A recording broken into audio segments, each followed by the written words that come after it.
ಡಿ.ಕೆ. ಶಿವಕುಮಾರ್ ಮುಖ್ಯಮಂತ್ರಿ ಆಗಿಯೇ ಆಗ್ತಾರೆ. ಮಂತ್ರಾಲಯದ ಪಂಚಮುಖಿ ಆಂಜನೇಯ ದೇಗುಲದ ಅರ್ಚಕರ ಒಂದು ಹೇಳಿಕೆ ಇದು. ಡಿ.ಕೆ. ಶಿವಕುಮಾರ್ ಮುಖ್ಯಮಂತ್ರಿ ಆಗೇ ಆಗ್ತಾರೆ. ಇದು ಮಂತ್ರಾಲಯದ ಪಂಚಮುಖಿ ಆಂಜನೇಯ ದೇಗುಲದ ಅರ್ಚಕರ ಹೇಳಿಕೆ.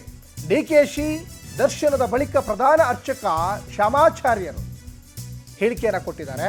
ಶ್ಯಾಮಾಚಾರ್ಯರು ಪಂಚಮುಖಿ ಆಂಜನೇಯ ದೇಗುಲದ ಪ್ರಧಾನ ಅರ್ಚಕರಾಗಿದ್ದಾರೆ. ಡಿ.ಕೆ.ಶಿ ಗ್ಯಾರಂಟಿ ಸಿಎಂ ಆಗ್ತಾರೆ ಅಂತ ಒಂದು ಕಡೆ ಶ್ಯಾಮಾಚಾರ್ಯರು ಹೇಳ್ತಾ ಇದ್ದಾರೆ. 2023ರಲ್ಲಿ ಸರ್ಕಾರ ರಚನೆ ಆದಂಥ ಸಂದರ್ಭದಲ್ಲಿ ಗ್ಯಾರಂಟಿಗಳಿಂದನೇ ಸರ್ಕಾರ ಒಂದು ಕಡೆ ಬಹುಮತ ಗಳಿಸ್ತು. ಈಗ ಅವ್ರು ಗ್ಯಾರಂಟಿ ಅಧಿಕಾರದ ಗದ್ದಿಗೆಯನ್ನು ಏರ್ತಾರೆ ಅಂತ ಒಂದು ಕಡೆ ಶ್ಯಾಮಾಚಾರ್ಯರು ಹೇಳ್ತಾ ಇದ್ದಾರೆ. ಇನ್ನು ಮಂತ್ರಾಲಯದಲ್ಲಿ ರಾಯರ ದರ್ಶನದ ಬಳಿಕ ಅಲ್ಲಿ ಡಿ.ಕೆ. ಆಂಜನೇಯ ಒಂದು ದರ್ಶನ ಕೂಡ ಪಡ್ಕೊಳ್ತಾರೆ. ಪಂಚಮುಖಿ ಆಂಜನೇಯನ ದರ್ಶನ ಪಡೆದು ಅಲ್ಲಿ ಸಂಕಲ್ಪ ಕೂಡ ಮಾಡ್ಕೊಂಡಿರುವಂಥದ್ದು ಕೂಡ ಇಲ್ಲಿ ಗಮನಿಸ್ತಾ ಇದ್ದೀರಾ. ಅನೇಕ ಟೆಂಪಲ್ ರನ್ ಕೂಡ ಮಾಡ್ತಾ ಇದ್ದಾರೆ ಡಿ.ಕೆ. ಶಿವಕುಮಾರ್. ಮೊನ್ನೆ ಹಾಸನಾಂಬ ದರ್ಶನ ಕೂಡ ಮಾಡಿದ್ರು. ಈಗ ಮಂತ್ರಾಲಯದ ರಾಯರ ದರ್ಶನ ಕೂಡ ಮಾಡಿದ್ದಾರೆ.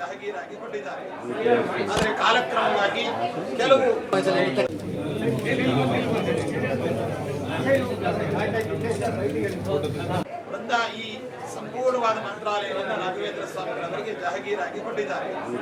ಆದರೆ ಕಾಲಕ್ರಮವಾಗಿ ಕೆಲವು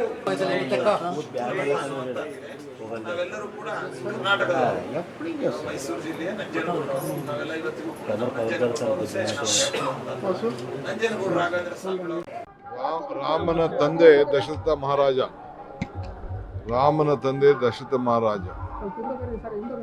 ಎಲ್ಲೂ ದಶರಥ ಮಹಾರಾಜನ ದೇವಸ್ಥಾನ ಇಲ್ಲ. ಆದರೆ ರಾಮನ ಬಂಟ ಆಂಜನೇಯನ ದೇವಸ್ಥಾನ ಇದೆ. ಆಂಜನೇಯ ಒಬ್ಬ ಸಮಾಜದ ಒಬ್ಬ ದೊಡ್ಡ ಸೇವಕ. ಆ ಸೇವಕನ ಪಾದಕ್ಕೆ ಬಂದು ಇವತ್ತು ನಾನು ಪ್ರಾರ್ಥನೆ ಮಾಡೋಂಥ ಒಂದು ಅವಕಾಶ ನನಗೆ ನಮ್ಮೆಲ್ಲ ಸ್ಥಳೀಯ ಶಾಸಕರುಗಳು, ಮಂತ್ರಿಗಳು ಎಲ್ಲ ಕೂಡ ಕಲ್ಪಿಸ್ಕೊಟ್ಟಿದ್ದಾರೆ.